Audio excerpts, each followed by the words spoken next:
We are back with another episode of the Tussle Talk Podcast. I feel really bad for the handful of people that are listening. I apologize for the delay. It's been almost 2 weeks since I've made a podcast. I think the last podcast I made was a preview of UFC Vegas 25, I think. So, Dominic Reyes versus Yuri Prochazka. But anyways, we're back. I was feeling really sick. I haven't been sick in the longest time, but I got some kind of sinus infection, and then it spread to my lungs because I was sniffing a lot really hard to get all the congestion out, and some of it I think got into my lungs, my bronchial tube, so then I got kind of a bronchial tube infection, so I really had a hard time talking. I mean, I could talk, but it hurt really bad, and it hurt to swallow, and I was just pretty miserable. Like I said, I haven't been sick for a long time. I think it was maybe had something to do with the fact that I got the COVID vaccine, my second dose a couple weeks ago, and perhaps because my immune system was focusing on building up an immunity to the vaccine, perhaps it was distracted and a little bit busy. Anyways, I'm back. I'm feeling great now. So I guess I want to talk about UFC Vegas 26. Wasn't super excited about this card. Some of the good fights got canceled. I was really looking forward to Diego Sanchez versus Donald Cerrone, but if you're someone who is in the know, you know that Diego Sanchez has a crazy cult leader like Guru, who is basically Diego's everything. He's all of his cornermen. He's his coach. He's his striking coach. He's his grappling coach. He's his general manager. He's his manager. He's his sports psychologist. He's his nutritionist. He's his pastor, his priest. Very, very strange relationship and dynamic there. But it is what it is. But it really kind of pisses me off. It's one thing, if that's what makes him happy, if this guy is supportive and helping him out, and it's good for Diego personally, I'm all about it. I support him, but the guy just lost Diego his job. So I've been saying Diego needs to run away from this guy, or at least really put some space in between them, and get back with a team, get back with a manager. But it's too late now. He got cut in the UFC, and it's really just a shame. So it looks like Diego Sanchez's fighting career is over. And nobody else is gonna want to sign Diego, unfortunately. First of all, he's at the very tail end of his career. He's getting old. I mean, Diego was in the season 1 of The Ultimate Fighter, and he actually won the season. And that season was the one with Forrest Griffin and Stephan Bonner. And he's been in there the whole time. I think he was with the UFC for 17 years. So it's really a shame to see him losing his job because of this guy who knows nothing about martial arts. He says he's the like a guru of self-awareness. He runs a school of self-awareness, but the guy is clueless. The guy is totally naive. He's completely arrogant, and the guy is delusional. Not self-aware at all. He's the furthest thing from being self-aware. And he seems to really have a grip on Diego, and it's fucked everything up. His whole career is over. Nobody else is going to want to sign Diego Sanchez, especially because he's got this baggage and this serious problem that comes with him, which is Joshua Fabio. So it's really sad. I hope he finds something that fulfills him in life, a career. Sorry, I'm driving. Somebody just cut me off. But yeah, I hope he finds something in life. Hope he finds a way to make money and something that he likes to do. Yeah. So anyways, he got pulled from the fight with Donald Cerrone. I was really looking forward to that one. Two veterans that love to bring it, that love to put on a show. But yeah, he got cut. So Alex Moreno stepped in, and I've seen Alex Moreno. I've seen his last 4 fights probably, because I watch usually almost every single fight on every single card. So he's in the prelims a lot, He's been doing pretty well lately, and he stepped in on short notice to take on Donald Cerrone. That's 170. I know that Donald Cerrone was wanting to go back down to 55, but Diego got pulled from the fight, and so he had to take a short notice replacement. He didn't want to, he wanted to still fight and be on the card, but. So Alex Moreno stepped in on, I think, a week's notice and knocked him out. I mean, beautiful TKO, 2 beautiful overhand rights from Moreno put Cerrone down. You could tell after that first one, Cerrone was on the back foot. He was hurt, and then then Moreno was backing him up to the fence, and then he threw another big overhand right that dropped him. And you could see right in Cerrone's face, and the ref saw it as well. He didn't want any more. So yeah, really impressive win for Alex Moreno. That definitely is the biggest win of his career. So really, really good for him.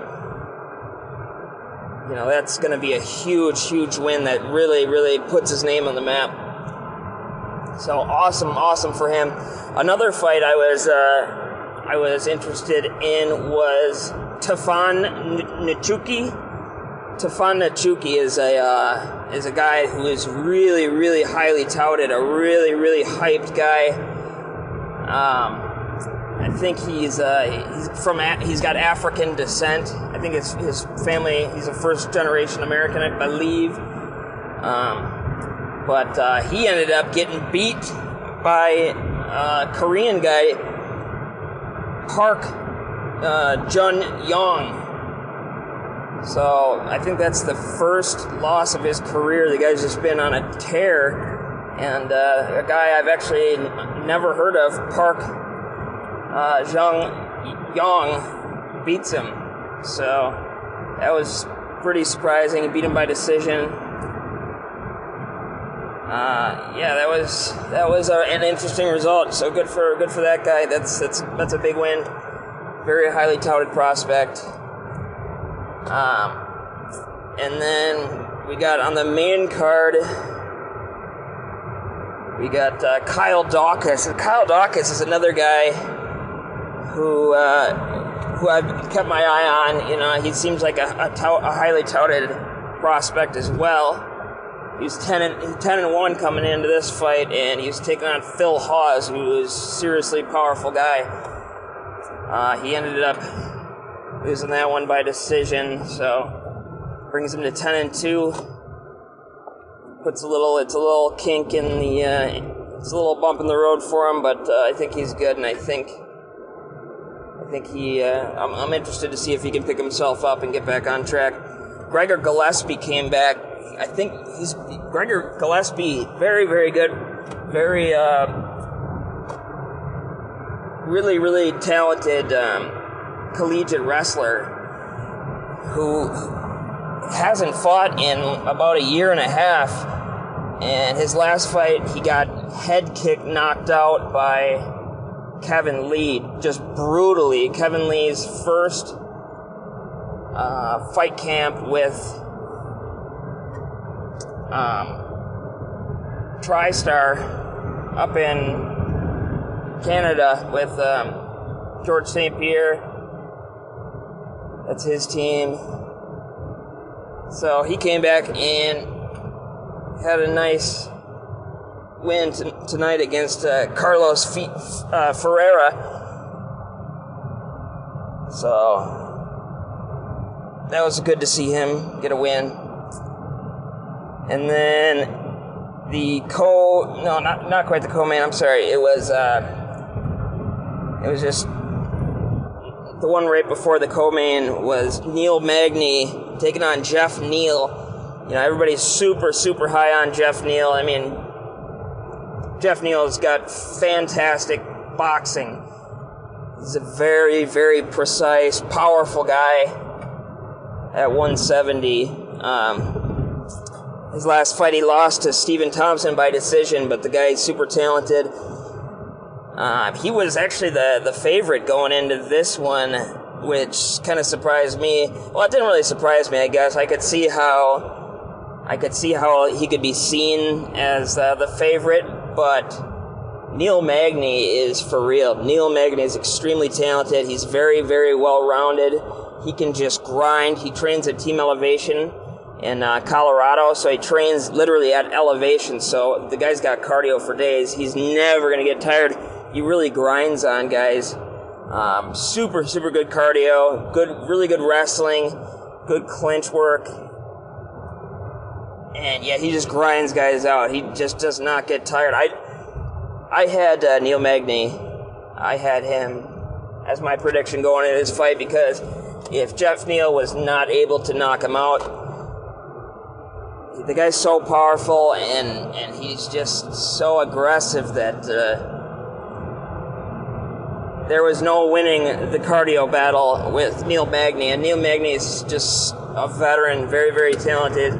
You're not going to put Neil Magny away very easily.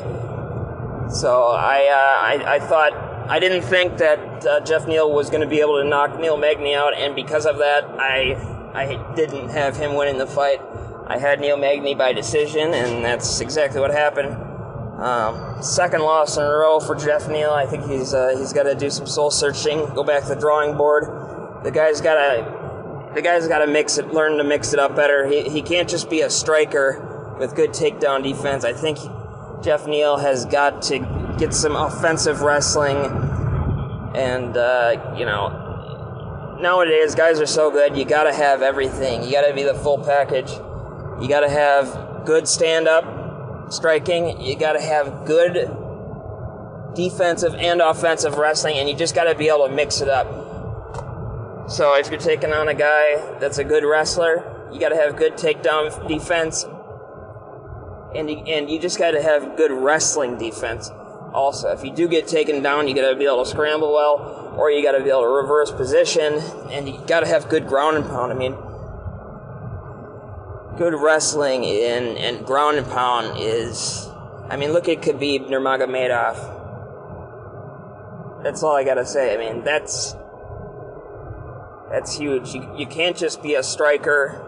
You can't just be a wrestler like Ben Askren. You got to have the whole package. You got to train everything. You got to become optimal in everything. So really good win for Neil Magny. Neil Magny is a tough guy to beat. You know, I know he did just lose to Michael Chiesa, but Michael Chiesa is looking spectacular at welterweight. So that's no knock on him. Neil Magny is really talented, and he works hard, and he's only getting better. So that brings us into the co-main event.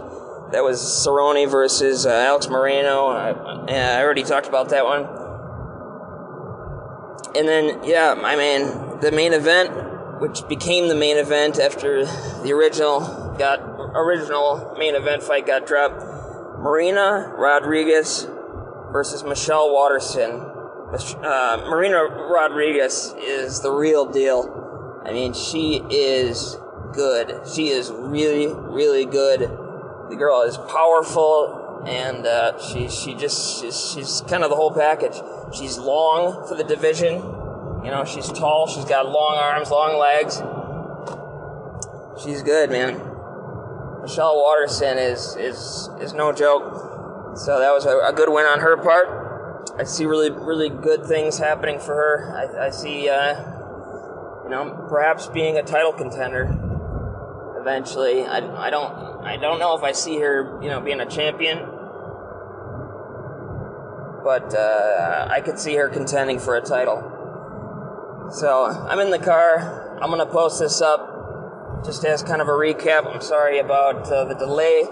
I'm gonna try to get back into it, be more consistent, and we'll talk to you guys soon. Be safe, take care, and we will talk soon.